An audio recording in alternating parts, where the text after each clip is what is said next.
Welcome to the Crown Council Mentor of the Month podcast. I'm Stuart Anderson. This program, the Mentor of the Month, has been around as part of the Crown Council since the very beginning. That's because we believe that in order to copy genius, that you have to be willing to ask others. So in this episode, we asked the genius of myDentalCMO, or my dental chief marketing officer, and longtime resource member Kristie Boltz to spend about an hour. So she spends about an hour with me explaining how to get the most out of a dental marketing budget. So this Mentor of the Month can be viewed online. So Kristie had a really nice set of slides that she moved me through from the annual event, as well as it can be listened to on our podcast. So both work. One thing I learned from Kristie is that she is smart and very committed to her product and what she does. And did I also mention she's very smart? I learned a lot and some incredible tips on how to create a dental marketing plan. So hopefully you'll learn as much as I did. If you're new to Crown Council, we are an international association of leading dental teams. From the very beginning, the Crown Council has always been dedicated to seeking out what works best for practices in order to improve the quality of care in dentistry, and then we share those with each other. This program, this podcast and webinar is just one of many resources that we allow that are available to Crown Council members to use with their dental teams to help them build a culture of success. We believe that all dental teams need to be working to improve their culture through training and retraining together as a team. So hopefully you enjoy this webinar and this podcast. For more information on Crown Council, visit our website, www.crowncouncil.org. Thanks so much. Welcome to the Crown Council Mentor of the Month. This is Stuart Anderson. I'm excited to be joined by Mrs. Kristie Boltz from myDentalCMO. Kristie has been with the Crown Council for years now as a marketing expert, and I'm so excited to welcome her today. She is going to run through a presentation that was also given at the Crown Council annual event at the Lunch and Learn session. There were only about 30 or 40 seats available to be inside the Lunch and Learn, so we thought it worthwhile to share and record this presentation for the rest of the Crown Council. So I'm excited to welcome Kristie, and I'm going to turn the time over to her to spend the rest of the time talking about her marketing plan and what she does and her skills and wisdom. I'm just excited to kind of sit back and listen to her. So Kristie, take it away.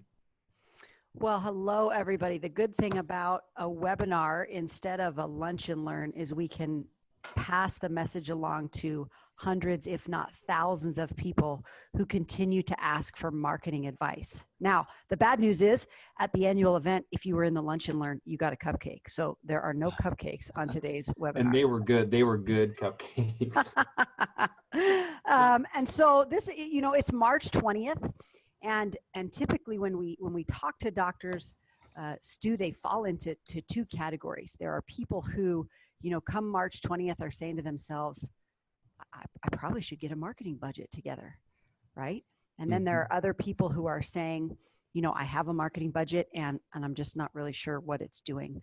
I don't think there's too many members of the Crown Council that don't know what marketing is and that don't have some kind of idea of what they should be spending. So what we're going to focus on today is how to get the most bang for your buck out of that marketing budget. More and more in today's day and age, the digital space is becoming more competitive. And so a lot of dentists have questions, how much should I be spending on this? And if there's an unlimited money tree in your backyard, like I say, we do it all because it all works. It just works to varying degrees. And so I always like to tell people at the end of the day, we should just ask one question. Was the campaign profitable or not?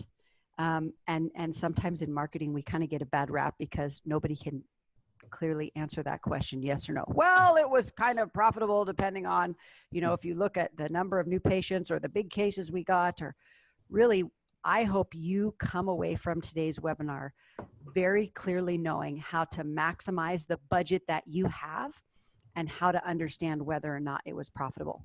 And I, like Stu, love to ride bikes. But on Sundays, we kind of have a schedule in our family, right? So there's church, and then there's Church of the Big Ring, AKA cycling. And then there's golf. And so I'll meet my husband and we'll play golf usually every Sunday afternoon. And here in Ohio, the course is not too crowded at that time. So we'll get a chance to walk together and spend a couple of hours. And golf is kind of funny.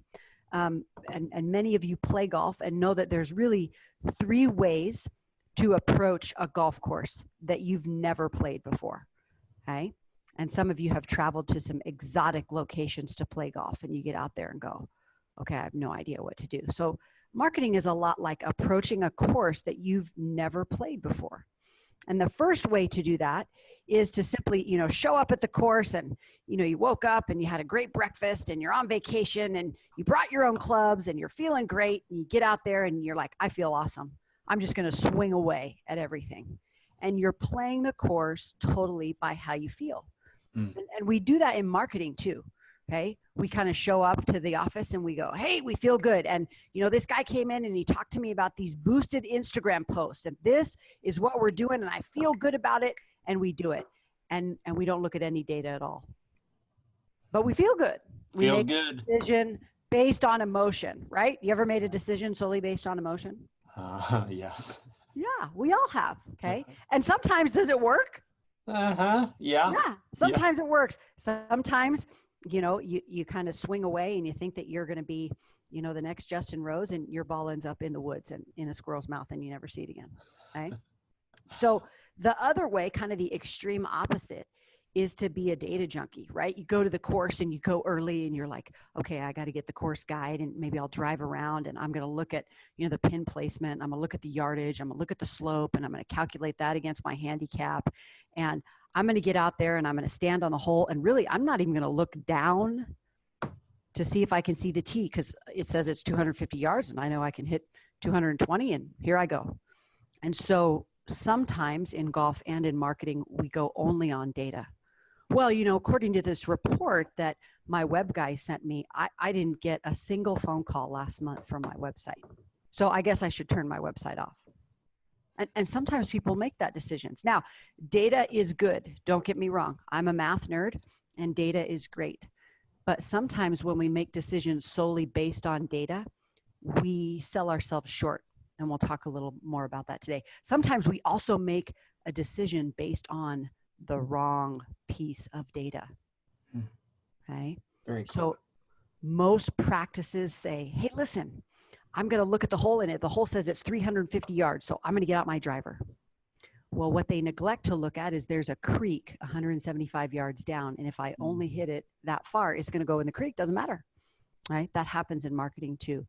The third way to play golf on a course I've never played before is for me to bring a caddy. And those are harder to find nowadays, right? You go to a town that's got a lot of college kids, there tends to be a lot of caddies. But if you can find a caddy that will play with you, the caddy does a couple of things to make your day successful. The first thing the caddy does is he figures out how good of a golfer you are, right? I'll never forget the first time I played at Muirfield Village, which is here in Columbus. It's where the memorial tournament is every year with Jack Nicklaus. I had no business playing that course. A client invited me. I'm sure the caddy saw me and went, I can't believe this woman was invited to this foursome. Okay. Did he say that? No, he spent a couple of holes with me and kind of figured out what I could and couldn't do and based his recommendations for the rest of the round based on that. He didn't say, oh, go get out your 6-iron, because I don't think my 6-iron had ever had the cover off it in the entire year. Okay. So a caddy takes into account your own skill, into account the course that he's been on hundreds of times and the conditions of that day, and modifies his recommendations with every hole. And so that's really what great marketing should do. If you forget everything from today's class, I tell people you just need to remember 3 letters: T, T, A. Test, track, adjust. Nice. Right? That seems easy enough, right? Test, track, adjust. Okay. Well, Kristie, I don't want to waste my marketing budget on testing. What if it doesn't work? Well, what if you put all of your marketing budget to testing and it does? Okay. There's a certain percentage of our marketing budget that we should always allocate to testing. For most people, depending on the total dollar amount, it's probably about 10 to 20%. Okay. And what do I mean by testing? Well, 10 years ago, there was no such thing as a promoted or boosted post. Okay. We weren't boosting Instagram posts. We weren't boosting Facebook posts. We weren't sponsoring tweets. That stuff didn't exist. But the few dentists who came along and took it into consideration said, listen, I'm going to allocate 10% of my total budget to this test, were very successful because they either figured out, A, it totally doesn't work in my practice because my average patient is 72 years old and they don't even know what Twitter is. Okay. Or they found out it worked and they were able to adjust their budget accordingly. Test, track, adjust. Now, here's the other concept of testing. Okay. Testing is not just about testing money. Checks are easy to write. Now, some of you are sitting there and you're kind of looking at your minimum monthly cash requirement for the business and it's March 20th and you're not quite there yet. So you're going, no, Kristie, checks aren't easy to write this month. Sometimes that's true, but currency comes in two forms, time and money. Many of you, when you started practicing, had very, very little cash, but you had time available. So you went out and you did presentations in local schools, or you joined local organizations where you could network, maybe the Chamber of Commerce. Now that you've been in practice for 20 years, you probably haven't been to a Chamber of Commerce meeting for 5 years or more. Now, that doesn't mean you don't get patients from there, but you have a limited amount of time. You've got kids, you've got church, you've got basketball commitments, all of these various things. When you look at your budget, first piece of advice for today, be realistic about your currency, both time and money. That varies over the course of your career. Many of my clients know in their heart of hearts that word of mouth is absolutely the most effective way to get a patient. But when they sit down and look at the time requirement it would take for them to double their word of mouth and go from 10 to 20 new patients a month in that particular tactic, they simply say, Kristie, it's just easier to write the check to the postcard guy because I'm going to get 10 patients from the postcard and all I had to do was write the check. Okay. So when you test, be honest with yourself about time and money. Don't come back from a class and go, oh yeah, we're going to do these 17 things and then do 2 and say the tactic was a failure. Okay. In many cases, many marketing failures, like anything in life, are simply failures because we did not commit for the required time period. Okay. So we're going to be honest about time and money. Listen, guys, it's a myth that everybody's budget is the same. I am married to an accountant who has been working with dentists his entire career. He's older than me, so I can say that. Okay. And he always gives a recommendation that, you know, a percentage of your revenue should be allocated to marketing. And he's right. But I kind of believe in the Goldilocks rule of the budget. I don't want to spend too much. I don't want to spend too little. I want my spend to be just right. And because every practice has unique locations and demographics and insurance ramifications and time and currency requirements, everybody's budget is different. As we get through this webinar today, you'll also realize that one of the things that governs your budget is what a new patient is worth in your practice in the first year and beyond. Okay? So the first thing you have to figure out when you're trying to figure out what your budget should be, and don't compare it to your colleagues, compare you to you, is what's your WOM, or what's your word of mouth factor. Okay? Seth Godin, who's like a genius in the marketing world. If you haven't read any of Seth Godin's stuff, read The Purple Cow. Put it on your toilet. You can probably read it in a week in your bathroom at the office. Okay. Seth Godin says, the secret to marketing success is no secret at all. Word of mouth is all that matters. And he's right.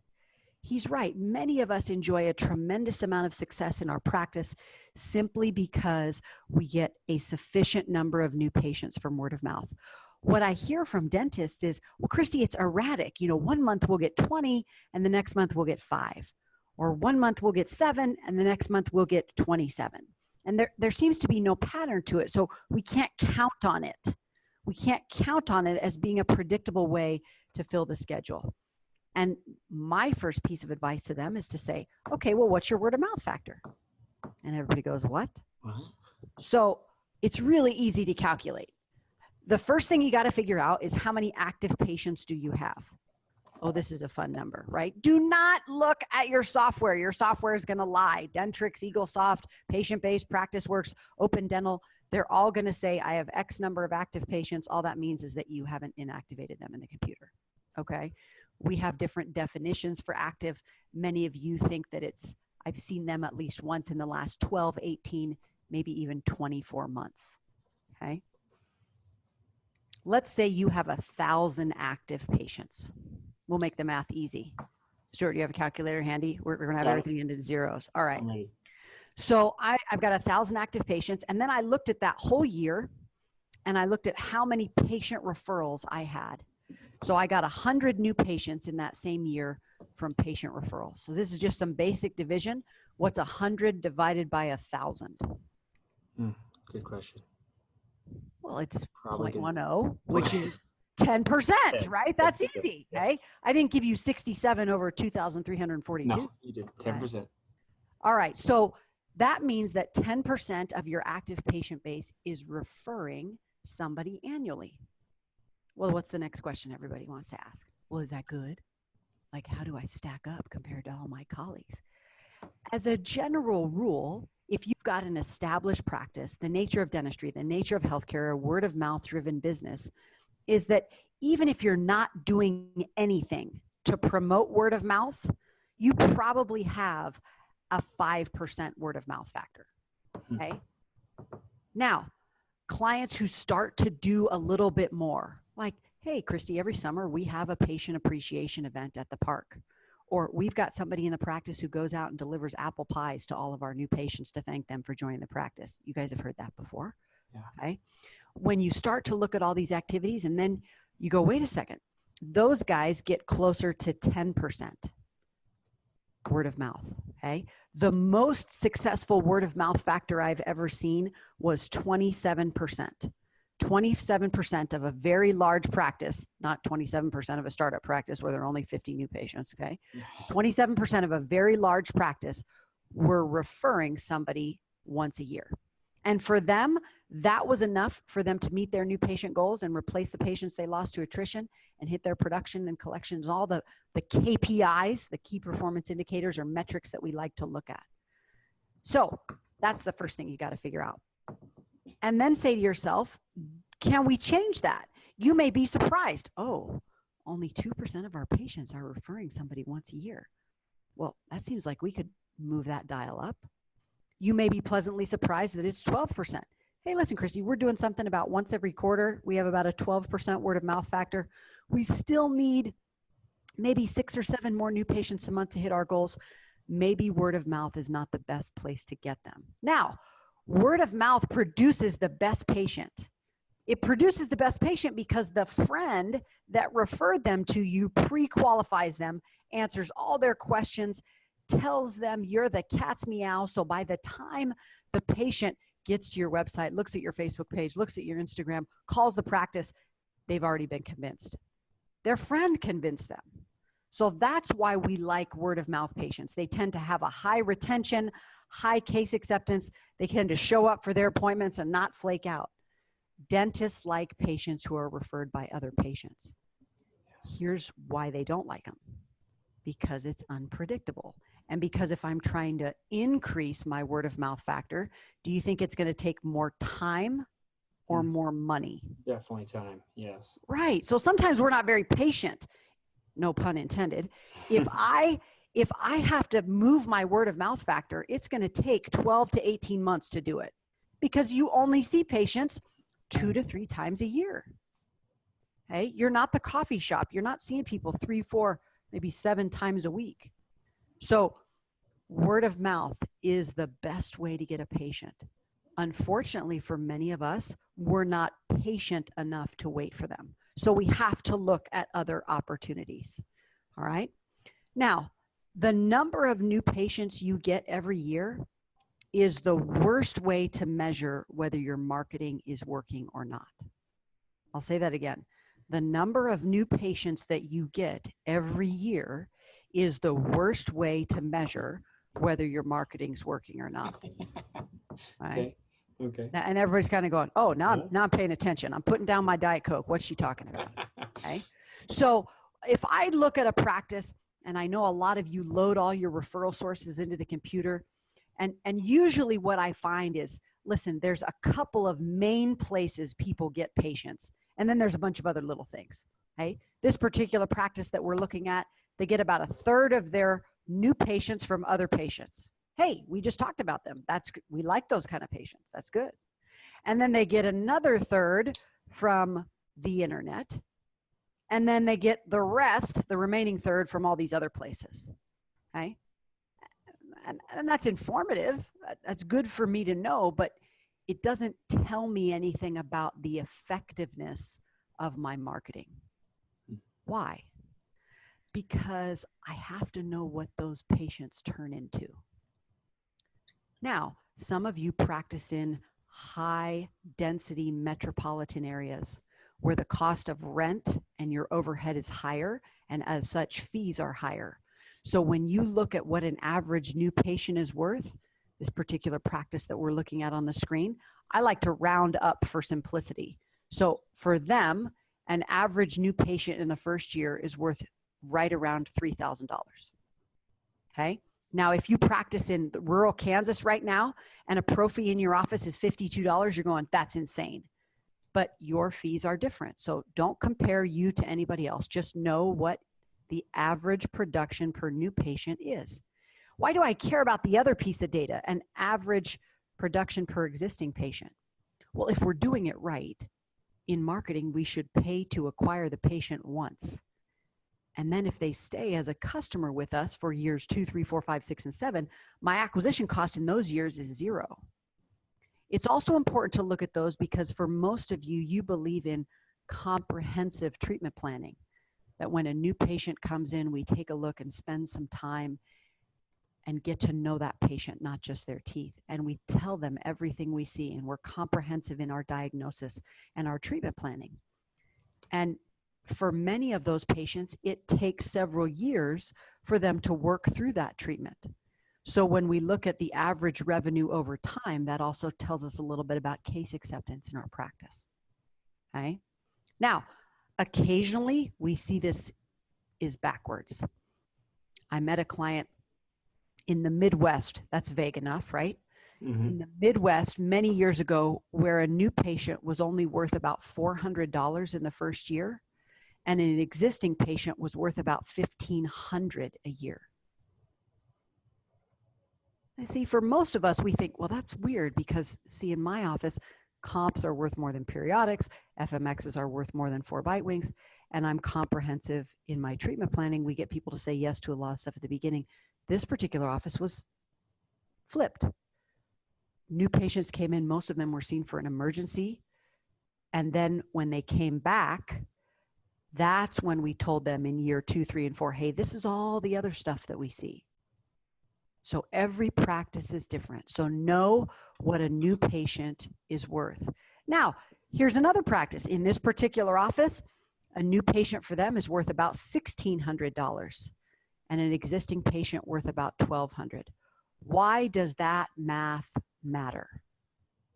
Well, if I'm comparing me to me, and then I go into my dental software, and an average new patient was worth $1,600. You remember that, right, Stu? I've got that written down in front of me, $1,600, okay? And now I'm looking at this new patient summary, and I hear from people all the time, you know, Kristie, patients we get on the internet, they're terrible patients. They're terrible. They don't show up, and they have all these questions, and they ask how much stuff costs. And, you know, our patients that come from patient referrals don't ask that kind of stuff. Well, why do you think that is? Because your friend already sold you to them. They've already made the decision that they're buying the car. Patients who found you on the internet were not referred by a friend.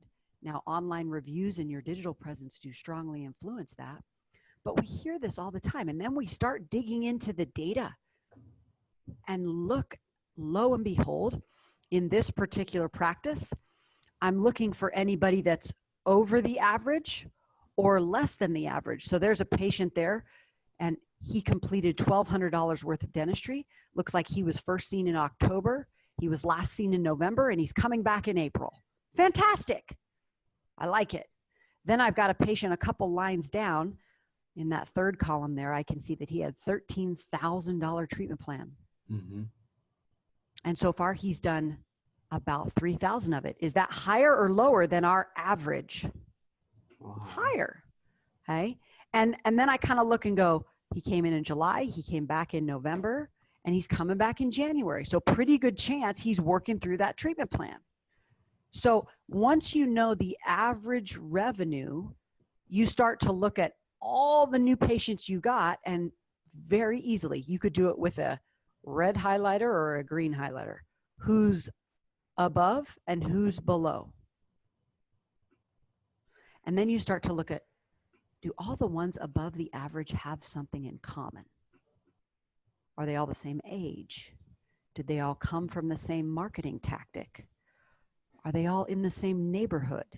Are they all connected to a particular group that we belong to? Like, hey, if somebody comes from this particular church group, they're a lower revenue patient, but if somebody comes from our Chamber of Commerce group, they're a higher revenue patient. Most of the time, nobody ever spends any time doing this. But if you take a couple of hours, kind of the mystery of marketing is revealed. And I fly all the time, just like Stu does, and I tell people, yeah, this is exactly what my flight looked like on the way to San Antonio. Isn't it what yours looked like, Stu, right? Exactly. We had like a 5-course dinner and, Yes. you know, like 27 inches of leg room and a 27-inch TV and my personal stewardess, right? And you were wearing a silk blouse. Exactly. Okay. With my little vent control there. And Yeah. nobody else is on the plane. You can't see them, right? Maybe this is a private jet. Who knows? Okay. First class when you leave the United States is a whole nother experience. Okay. Most of us, when we fly, you know, kind of looks like this. Okay. And the people around us kind of look like this. Like, check out your facial expressions. There's one guy here that's smiling. There's one guy that's happy to be on that plane. Okay. And he's like, I'm happy and I'm in a middle seat. I'm good. It's not even an exit row. Right? Most of us look at our practice and say, all of our patients are the same. Kristie, we love them all the same, and no one's any better than the other. And philosophically and emotionally and culturally and spiritually, I believe you. But when you look at it from a revenue standpoint, not everyone's treatment plan is the same. Not everyone's case acceptance is the same. So we've all heard of the Pareto principle, the 80-20 rule. Right? 20% of your patients generate 80% of your revenue. 20% of your patients generate 80% of your problems. We hope that it's not the same 20%. Okay? Most practices, when they spend that couple of hours, you could even do it as a team meeting. You could print out your new patient report for the previous year with your highlighters there, who's higher or lower than the average. They start to find, wait a second, our average is 1,500. Here's a 12,000. Here's a 9,000. Here's a 33,000.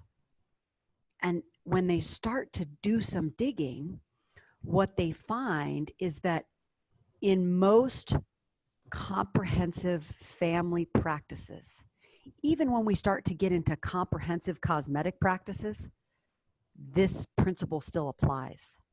So remember I said at the beginning, the number of patients is the worst way to measure marketing success. This is a much better way to help us understand what my marketing budget is or is not doing. So in this particular office, they've got about 75 new patients last year where they didn't do anything. How's that possible? How could I see 75 patients and not have them do anything? Well, do any of you do complimentary consultations or complimentary second opinions or free ortho consults? Or sure, Okay. And then there's 323 people. So between that 323 and 74, that's about half the pie. Half my new patients did less than $1,000. And that's what I call insurance land. Okay. It's kind of like candy land without the fun cards and prizes. All right. And if you look, half of the patients represented less than 10% of the new patient production. And then I start to go to the other end of the spectrum and I go, wait a second, I've got 14 people out of almost 700 who did $20,000 or more. And they represented about a fourth of the production. In fact, and I start to look at those pieces of the pie and put segments of them together. And I go, all right, anybody who did over $5,000. So I've got 76 people that did between $5,000 and $10,000. I've got 32 people that did between 10 and 20, and that 14 that did 20,000. So let's do some quick math here. 98 and 14. Stu, you got your calculator handy? Let's do it. It's 76 plus 32 plus 14. All of you have your iPhone calculators out. 76 plus 32 plus 14. 122 patients. So 122 new patients were responsible for, let's add these three numbers together, 22, 18, 22. Yeah. 63? That can't be right. 22 and 22 62. is 44. 62. That's pretty close, okay? So I've got less than Wow. 15% of my patients that's responsible for over 60% of the production. And so that is what I'm going to call my first class cabin. Now, I was on the phone with a dear friend and client the other day, and we were talking about his first class cabin, and he said something very astute to me. And he said, listen, Kristie, in the sedation world, the difference with your analogy here is that those people are only in first class once, because they come and they see us for these big cases and then they are never to return. And that happens sometimes, right? You get people who end up needing $50,000 or $60,000 worth of dentistry because they've ignored their teeth based on a fear. And then they find someone who can put them to sleep and overcome that fear. And do you think they're going to be coming back on a regular basis for hygiene? Not unless you can put them to sleep, right? So he said, listen, in our first class cabin, a lot of those people, it's their once of a lifetime trip to New Zealand, and then we never see them again. So how can we build our marketing budget around that? And I say, well, they probably have friends who may have similar fears and may have similar conditions. So for some of you, your first class cabin are people who are returning over the course of many visits to accomplish that treatment. For others, high-end cosmetic sedation-based practices, that may be all in one shot. And I think that's an important point to recognize, especially for many of our members. What do you think, Stu? Yes, I do. Okay. So do you know who's in your first class cabin? Because for most people, it's less than 50 patients. Yeah. Huh. And you should be able to name them. And practices I've been to where we've gone through this exercise, do you know who's better at remembering the first class cabin than anybody else? The dental assistants. Because they spent the most time with it. The front desk doesn't remember. Hey, they might remember going, oh yeah, I remember Mr. Jones's $40,000 check, but they didn't see Mr. Jones or spend the amount of time that the assistants. So when we kind of talk about the stealth fighters in marketing, the administrative team kind of bears this tremendous responsibility. The doctor bears a tremendous responsibility. The stealth fighter in marketing is the assistant for the first class cabin. It's really kind of cool. Okay. Now, that just didn't happen. Okay. That practice didn't get hundreds of new patients and generate all that revenue by accident. So for many of you, you're actively engaged in marketing efforts. Okay. And in this particular practice, they had some print advertising, both with the newspaper and direct mail. They had SEO, search engine optimization. Everybody saw the new Google algorithm update that came out last week, right? Mm. Mm. Pay-per-click advertising, those ads that we see at the top of Google and Yelp and AdRoll and all these various places, okay? Yellow Pages, yes, guys, people are still using Yellow Pages, believe it or not, okay? In some markets, they're very successful. In other markets, they're what we use as kindling to start fires in the canyon, all right? Email marketing, radio, internal marketing, community involvement. So the first thing here is you really have to be realistic about what you spent. And I'm amazed at the number of people I talk to. Well, I think we spent about this. Well, if you don't know, who knows? And I'll tell you, it's usually pretty easy to figure out SEO and PPC and print because you wrote a check to somebody, right? Perspective marketing, Google AdWords, whatever that happens to be, right? But when it comes to the internal marketing and community involvement, some of those expenses like get misallocated, like dental supplies, stuff we ordered from the office. We had a patient appreciation event and that got miscategorized. So really try to keep track. If you're trying to grow your word of mouth, keeping track of what you spend on internal marketing and community involvement is pretty important, okay? If you're not truly tracking the spend, I can't truly track your ROI. All right. Now, in that particular office, they spent over $100,000. And for some of you, you may go, that's a lot of money. And others of you may say, that's a third of what we spend. So again, don't compare your data to somebody else's data. Compare you to you. Okay. There are, however, some universal principles that we can apply, and they have to do with return on investment baselines. All right. There's only 3 ways to market. Now you may say, Kristie, there's 1,000 ways. Well, they all kind of fall into one of these 3 categories. The first is interruption. You call that advertising. It's where the marketing itself is actually interrupting what the customer is doing to try to get them to pay attention to your ad. And yes, you're a dentist. And yes, I should call you. And yes, I should show up for my appointment. And yes, I should accept treatment. That's a lot of hurdles. So as a general rule, the return on investment is for every dollar I spend, I want at least $3 in production to come back to the practice. Okay. That's advertising, TV, radio, print, direct mail. All right. Okay. Okay. Permission. That's where the customer gives you permission to market to them. The greatest example of this is the internet. I go to Google looking for best female dentist in Shawnee, Kansas, who is open Friday after 4 o'clock. Got it. Okay. Permission marketing, email marketing. Most of the people I know have Solution Reach, Demand Force, Lighthouse, some email marketing program in play, and they're really only using it to text and email appointment reminders. They don't use it at all to email patients' newsletters. It's a tremendous area of opportunity. You're already paying for it. Return on investment there, for every dollar I spend in the internet, I want at least $10 to come back to the practice in production. And the last one's marketing with meaning, where the marketing itself enhances the life of the customer. So anything I do within the 4 walls of the practice from an internal standpoint, patient of the week, for example, anything I do in the community, some type of continuing education or an implant seminar where it's enhancing the life of the customer, I would expect a 1 to 20 return. So let's see if Stu's been paying attention. Okay. Which one is the best? He's afraid this is a trick question. I am afraid it's a trick question. I mean, best in what way, Kristie? I mean, I would definitely.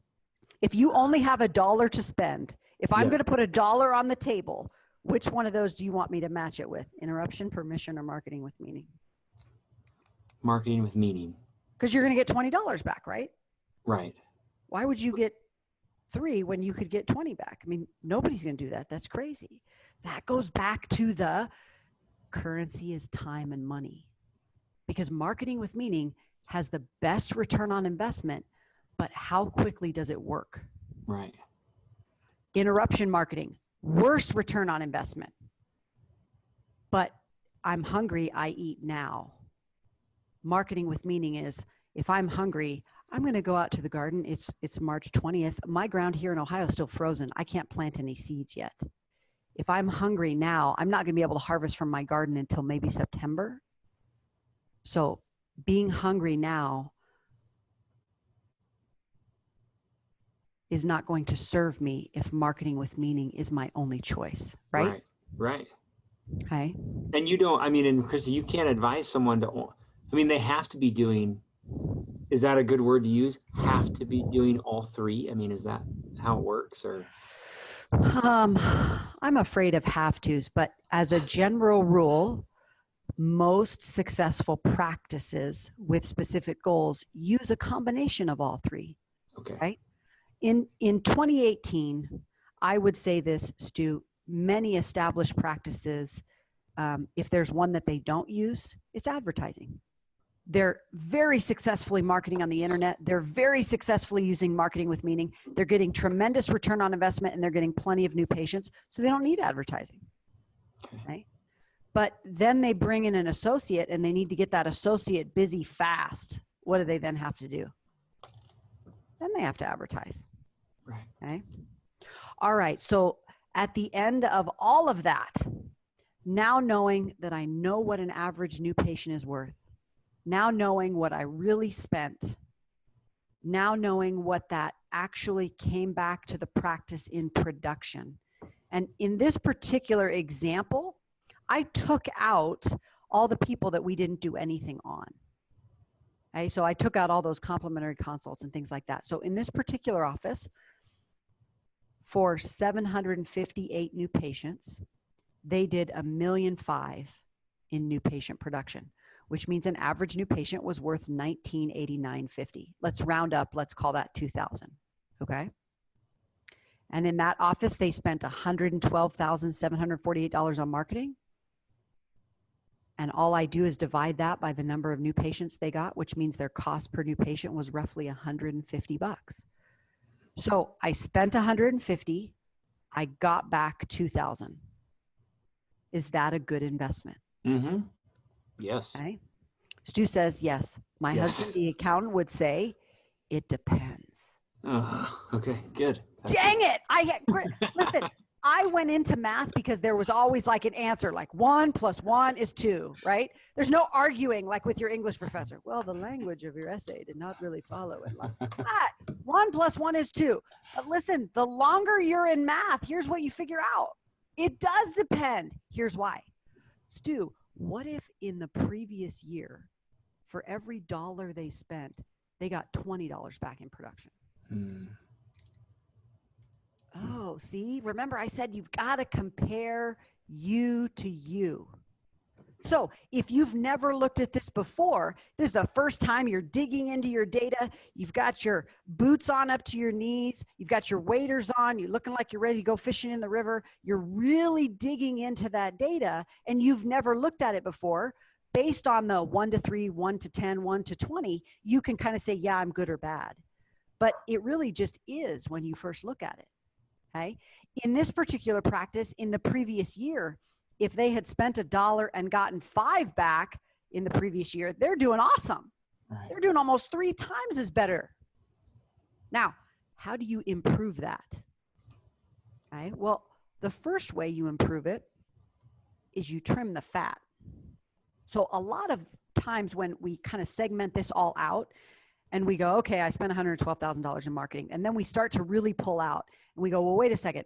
16 of that was in radio, 16,000, but I only got 4 patients from the radio. So that's probably 16,000 in fat I can trim. Oh, wait a second. I have to think through that. What revenue did those 4 patients generate? If we spent $16,730 on the radio and I generated $1 million on those 4 patients, was that a good investment? Holy cow, it was, right? Okay. So you've got to also remember that you don't make assumptions. Nice. Sometimes people tell me, Kristie, I hear this always works. First of all, avoid the words always and never. Rarely are they accurate. I had a client for many, many years in rural North Carolina that spent more money on the Yellow Pages than I had ever seen, but it also generated more than $500,000 in revenue annually. Because at that time, very, very few people in their area had the internet. Everybody used the yellow pages. Okay. If we look at the very bottom of this screen here, that's what this is really trying to drive home, because you'll hear somebody say, oh, TV doesn't work. Oh, the newspaper is the greatest thing ever. Oh, Google is terrible. I can't rank for anything. Everybody has this anecdotal, emotional decision. Remember golf? They're giving you advice based on how they felt that day when they went out on the course, not on any data. So the data should tell the story. Don't make assumptions. Your own data can change. Look at your data and compare you to you. In this particular office, the flyers and direct mail pieces that they were sending out only generated 62 new patients. Now, compared to the internet, which generated 173 new patients that year, you kind of look at that. And again, if we're measuring just number of people, well, the web's better. But if you look at the average patient revenue and what I spent to get them, direct mail, for every $1 I spend, I've got 9 coming back. The internet, for every $1 I spend, I've got 6 coming back. Now, test, track, adjust. Test, track, adjust. So in this case, the solution is not, oh, well, that means I turn off the internet. The internet, guys, is not going away. What it probably means is that I need to tweak my digital funnel in some way. Am I getting enough traffic? Is that traffic converting? Is it sticking to my website? Do I have enough reviews? Am I getting people to fill out the form or call? What happens when I'm closed? All these different things that we can go through, okay?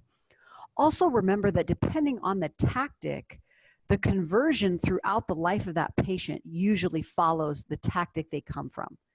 Here's what I mean by that. So remember we said that interruption marketing has the lowest return on investment. It also, as a general rule, has the lowest conversion and case acceptance rate. So if I've got a TV spot, and it's the greatest TV spot ever, just based on the nature of the marketing that it is, I'm going to get 10 calls. And of those 10 calls, maybe 5 people are going to set an appointment, about half. And of those 5 that come in, about half are going to say yes to treatment. This is why people tell us all the time advertising stinks, because it's the highest cost of entry, the lowest return on investment, and the lowest conversion. Again, why do people use it? It feeds me now. If I'm maximizing my 2 other channels, that's the only other way to get patients. Radio and TV and print media are not the devil. They can be very, very effective. Where most dentists waste their money in that arena is the one and done. Oh, I tried that once. It didn't work. Okay. And you start to look at the conversion rates of others. Permission marketing, the conversion rate goes up to 70. Marketing with meaning goes up to 90. So in short order, at the end of the day, when we sit down and look at all this, what we're really trying to understand is, what's my budget supposed to be? And this is where we'll kind of wrap up and say, okay, so what?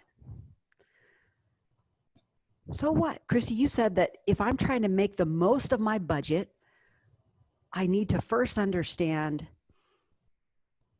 what's my word of mouth factor and how many new patients I need to get and where they're coming from and what's the average revenue and where do I get those highs or lows and who's in my first class cabin. And testing, tracking, and adjusting throughout the life of those campaigns. If I'm developing a budget for somebody from scratch, I just work in reverse. It's like addition and subtraction. So in this particular practice, a new patient's worth $950 in the first year. So if I project their return on investment, that means I'm willing to spend up to $315 for advertising to get a new patient. I'm willing to spend up to $94 on the internet to get a new patient. I'm willing to spend up to $47 on word of mouth. And so when you sit down and go, okay, listen, if I have to get 400 new patients to meet my goals, and I'm going to get them all from advertising, my marketing budget is going to be $127,000. if I'm going to get 25% of them from the internet and the rest from word of mouth, my budget's going to be $23,000. That's like $100,000 swing. It is, because it depends on the mix of the tactic you use to acquire them. And so this is really easy math for you to go through yourself. If it's March 20th and you're now listening to this on April 17th or August 17th or December 29th, trying to figure out your budget for next year, the principle still applies. Just look at the data for a 12-month period. It doesn't have to be a neat and tidy year, January 1st to December 31st. Just look at 12 months in your practice. What's a new patient worth in 12 months? And then do the math in reverse, right? Your marketing budget should be built for your unique practice, your unique patients, your unique demographic, your unique staff, your unique fees, your unique treatment offerings, and your goals. Okay? Remember, don't compare you to anyone else but you. All right, Stu, do you think everybody's eyes have kind of glazed over from all the math? I hope not. This was good.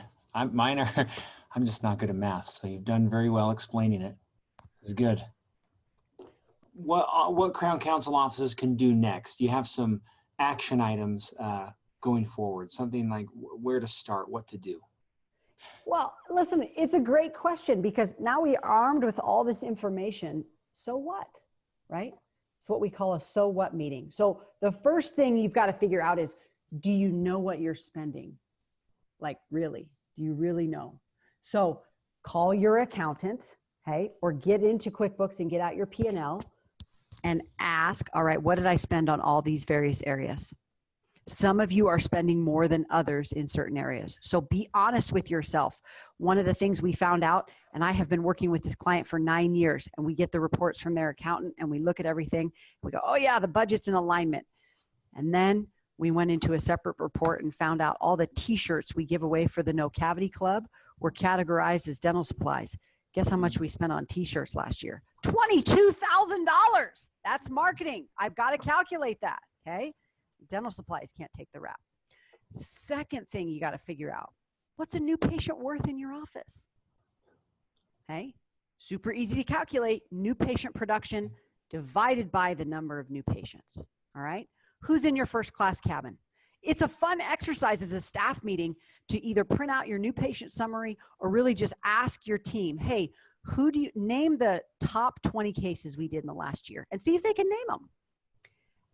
Important point, your first class cabin isn't necessarily about revenue. It could also be about the number of patients someone has referred in the last 12 to 24 months. Okay. Are you tracking your performance by channel, or are you lumping it all into the same group?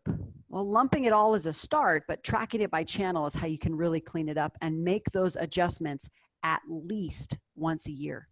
Those of you who are working with certain vendors, you're probably having, or you should be, having meetings with them on a regular basis. Most of my clients meet with their digital team at least once a month.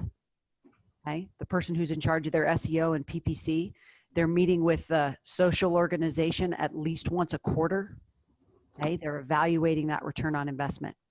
And let's not evaluate success based on the number of new patients. Let's try to get to what's, for every dollar I spend, how much is coming back to the practice. That's app versus SPAP. No, it's average production per patient versus cost per patient. Okay, that is the only ratio we will do today. And finally, based on your goals and the growth that you're looking for, are you spending too much? Are you spending too little? Or are you right there in the Goldilocks? I'm spending just the right amount for what I'm trying to achieve. Okay? Remember, test, track, adjust. Your practice is unique. Everyone's budget is not the same. And remember, the mix of tactics you're going to use is probably going to change over the course of your career. Okay? Very good. Kristie, well done. There it is. I was just going to ask, will you give the Crown Counsel a bit of history or elevator speech of what you do, what your business can do, or if they want to reach out to you and connect or ask more questions, how can you help Crown Counsel offices? If you're interested in having a longer conversation, call me. Okay. You can send me an email, myDentalCMO. CMO stands for Chief Marketing Officer. Charlie, Martha, Octopus. myDentalCMO@gmail.com. You can call me 614-655-1173. You can find me on the worldwide interweb at myDentalCMO.com. You can find me on Twitter. If you find me on Instagram, you're going to find dental offices, cupcakes, and cycling. It's good. That's pretty much all that's on my Instagram account. CMO, guys, is a chief marketing officer. That's what I do for dentists. I'm not here to sell websites or sell print materials. I'm here to act as the chief marketing officer for your practice. Very cool. Kristie, this has been so good. I'm so glad that we connected, and I'm thankful for you for sharing solutions. That is what a true resource partner in Crown Counsel does, is we look for people who are willing to share solutions, and I'm just grateful you spend the time to do it. I know you're very busy and have a lot of clients to meet with, so thank you. I appreciate it. It's great to be here. And Stu, I will see you on the road sometime when the weather's a little bit warmer.